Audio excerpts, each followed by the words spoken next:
Many more writing assignments were coming my way, as well as editing jobs. A friend of mine introduced me to literary agent Bill Gladstone, who, unlike his Victorian namesake, the British Prime Minister William Gladstone, he was not at all interested in representing political authors. Instead, he represented several spiritual teachers, including Eckhart Tolle and Deepak Chopra. Bill had also written a couple of spiritual-oriented books and was presently looking for someone to work with him on his latest, entitled The 12. The novel was loosely based on an actual person, called Max in the book, who was a child genius with amazing extrasensory abilities. At the age of 15, he had a near-death experience, and in this altered state, he was given the names of 12 unique individuals from all corners of the world. None of them meant anything to him, until 8 years later, when he coincidentally met the first of the 12. Max then goes on a series of global adventures to uncover the identities of the other 11, all of whom seem connected and may hold the answer to the ancient Mayan prophecy that time would end on December the 21st, 2012.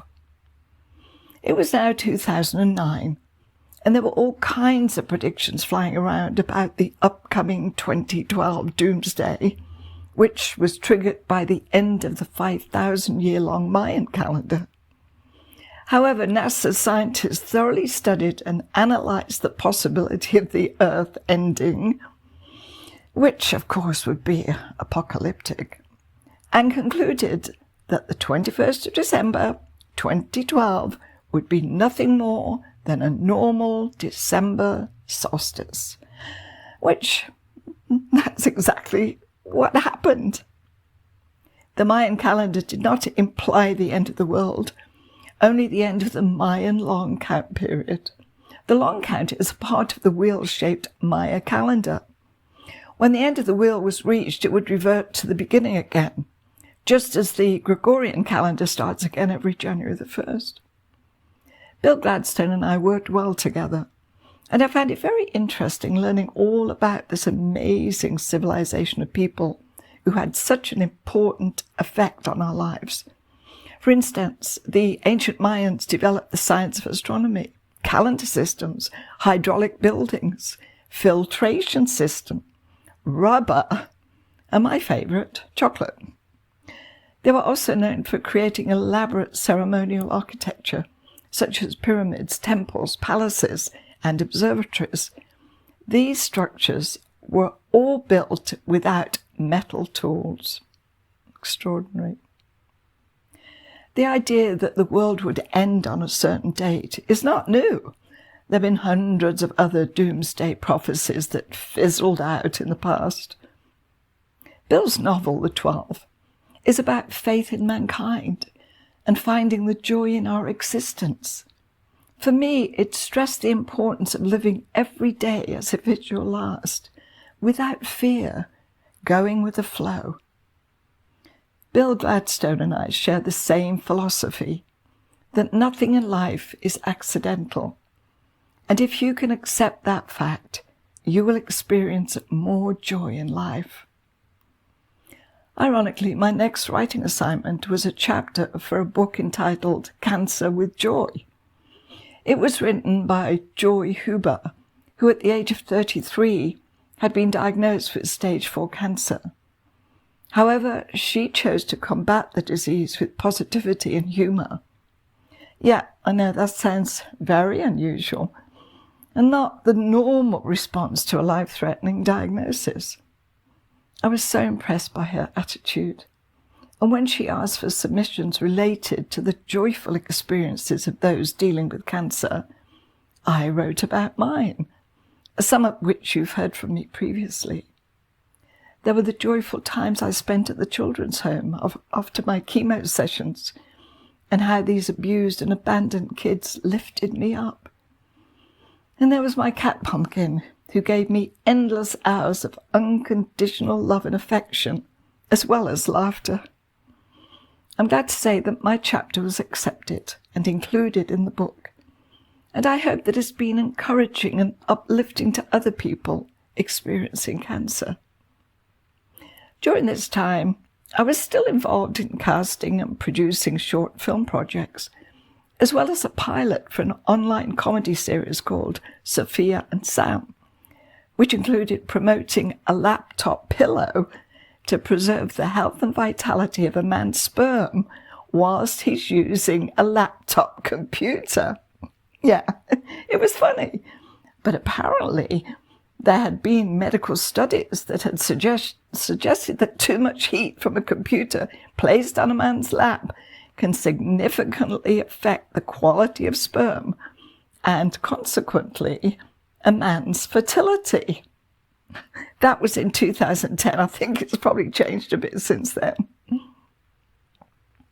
In the spring of 2011, I got a call from Barry Levinson asking if I could go to Connecticut to work with him on a script about John Gotti, an American gangster and boss of the Gambino crime family, described as America's most powerful crime syndicate.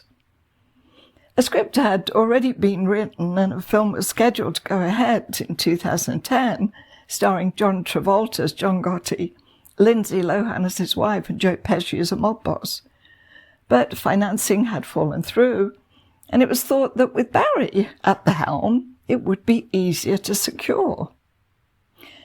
When I got to Connecticut, I discovered that James Toback, who'd worked with Barry and me on the Bobby Darin and Bugsy scripts, was also involved in rewriting the Gotti script. I wasn't fond of this particular person, who was later accused of sexually abusing a few hundred women during the Harvey Weinstein case. Fortunately for me anyway, he remained in New York, and I had very little interaction with him. Barry would discuss scenes with him over the phone, and Toback would write revisions and send them to me online. Although the story centered on the life of this famous mafia boss, it was more about the impact on his son, John Gotti Jr., who had followed in his father's footsteps, as was expected. In fact, when his father was in prison in the 90s, it's believed that Junior, who was then in his 20s, became acting boss of the Gambino mafia family. He was certainly the heir apparent, and as much as he idolized Gotti Sr., as well as his uncles, when he got married and had a child of his own, his whole perspective slowly began to change. He didn't want his boys to become part of this lawless crime syndicate. He wanted out. So, in 1998, with his father's permission, Junior left the Gambino family crime world to live a legitimate life with his real family.